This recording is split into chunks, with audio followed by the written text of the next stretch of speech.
The story of the Transformers has always been about the battle between the heroic Autobots and the evil Decepticons. After 2 incredibly successful seasons over 65 episodes, they pulled out all the stops with Transformers the movie. 2 years in the making, an incredible adventure and spectacular widescreen animation opens in theaters everywhere Friday, August 8th. Transformers, the movie. Released on August 8th in 1986, the animated film took a daring move to kill off many of the characters and introduce new ones. I got better things to do tonight than die. They even killed off Optimus Prime. His initial replacement seemed at first like the right choice. Of course, I'm talking about Ultra Magnus.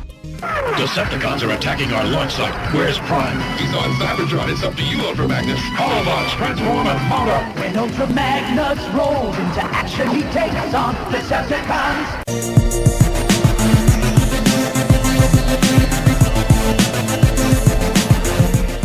Consider supporting the channel on Patreon. For as little as $1 a month, you can help us bring you more content like this.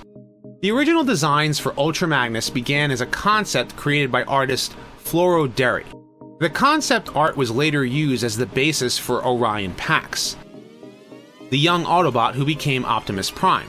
I was wrong, my friends. I admired Megatron merely because he was powerful. I failed to see how he used that power.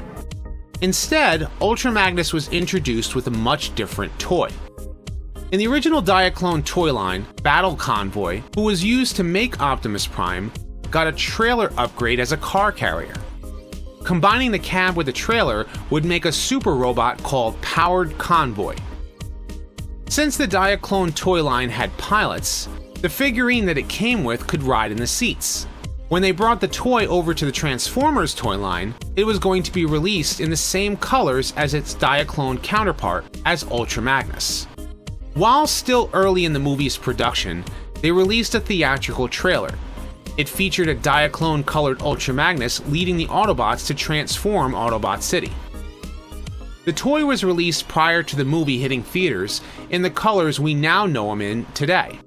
And Ultra Magnus was introduced in the movie itself, with a guest voice of the now late Robert Stack.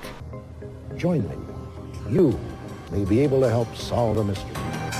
While we don't truly know whom he was before, we possibly can assume that it was Dion or Magnum, or maybe both.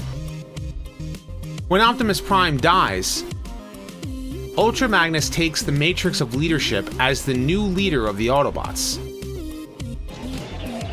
And you'll die trying, just like Megatron.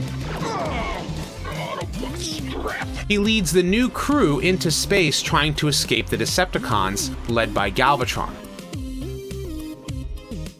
However, Magnus is overwhelmed with the tough decisions he must make. Hot Rod just bought it. I can't deal with that now. Eventually, he loses the Matrix to Galvatron on the planet of Junk by being blasted apart. He is later revived by the Junkions and joins the other Autobots to attack Unicron. All alive. Throughout Season 3, Ultra Magnus was second in command under the leadership of Rodimus Prime.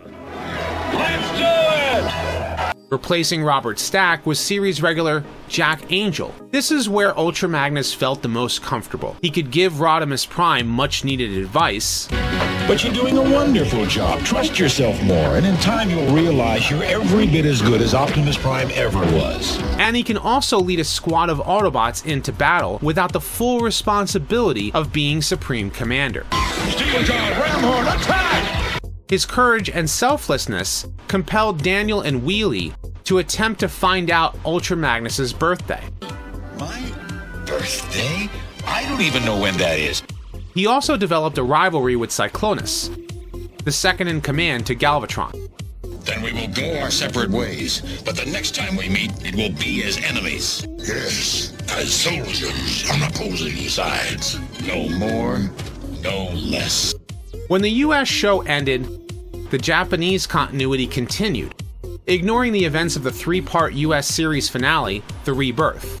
Instead, they had Headmasters, which took place 1 year after the return of Optimus Prime. Ultra Magnus became the city commander of Metroplex, and the two were introduced in the Japanese special, Scramble City. In the Headmasters anime, Ultra Magnus had a rivalry with the Decepticon Six-Shot, who could transform into 6 different forms. Eventually, they would have a final battle, and Six-Shot killed Ultra Magnus.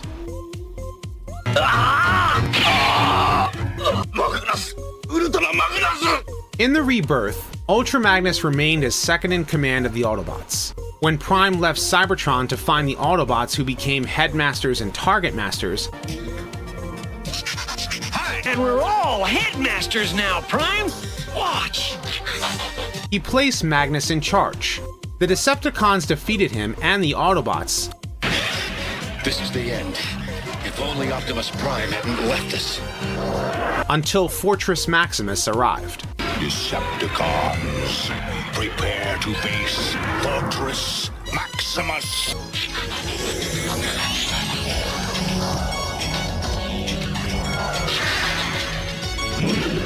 In the G1 Marvel Comics, Ultra Magnus did not appear at all in the US run, with the exception of the animated movie adaptation and in issue 43, which retells the cartoon episode The Big Broadcast of 2006 as a one-off issue. However, in the UK comics, Ultra Magnus joined the Autobots for Operation Volcano after being given life in 1986. He joined up with the Wreckers, a special Autobot task force with a penchant for dying. He would then have epic battles with a time-traveling Galvatron. The Regeneration 1 comics ignored the UK comics, and Ultra Magnus would fight alongside the other Autobots throughout the series, and he even had his final confrontation with Galvatron. The Dreamwave comics brought Ultra Magnus to Earth as co-leader alongside Shockwave, attempting to end the war. Of course, Shockwave was a bit more nefarious than he had let on, and the Autobots fought back. At the end of the story, Shockwave betrayed Ultra Magnus, blasting him in the back. For the first time in fiction, Ultra Magnus removed his armor, revealing a white Optimus Prime body underneath. He then fought together with Optimus Prime against Shockwave to bring peace back to Cybertron.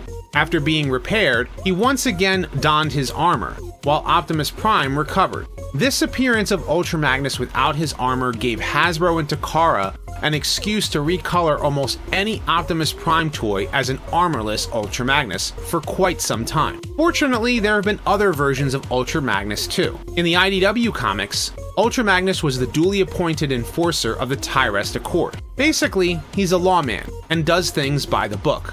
It was eventually revealed that Ultra Magnus was simply an armor that a small load-bearing transformer could ride in.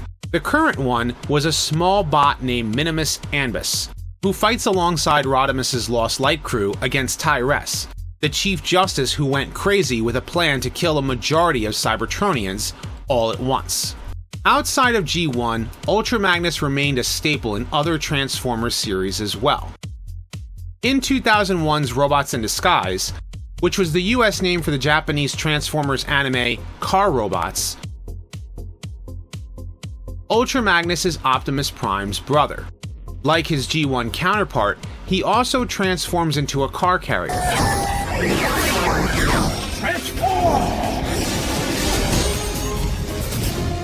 Ultra Magnus was not happy that Optimus was chosen to receive the Matrix of Leadership. But you got the Matrix, and I've come to reclaim what is rightfully mine. When he tried to steal it for himself, the two merge into Omega Prime.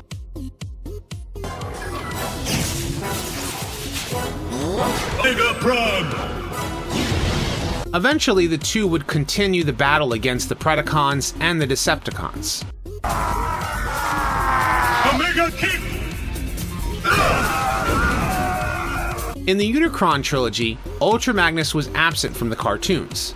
However, the Autobot Overload that appeared in Transformers Armada was known as Ultra Magnus in Japan.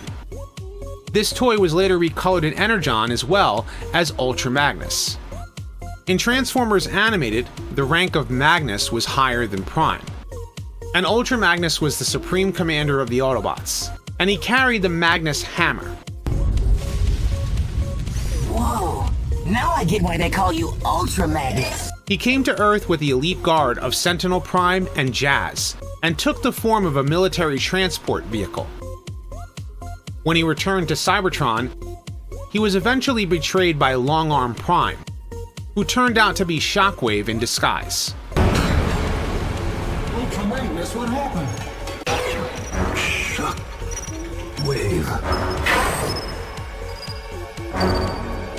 Transformers Prime introduced Ultra Magnus as one of Optimus Prime's most trusted lieutenants, and was the no-nonsense commander of the Wreckers. I couldn't deal with Wrecker style back on Cybertron, and I refused to deal with it here. He did things extremely by the book, and when Optimus Prime was missing, he led an attack against the Decepticons and battled one-on-one with Megatron.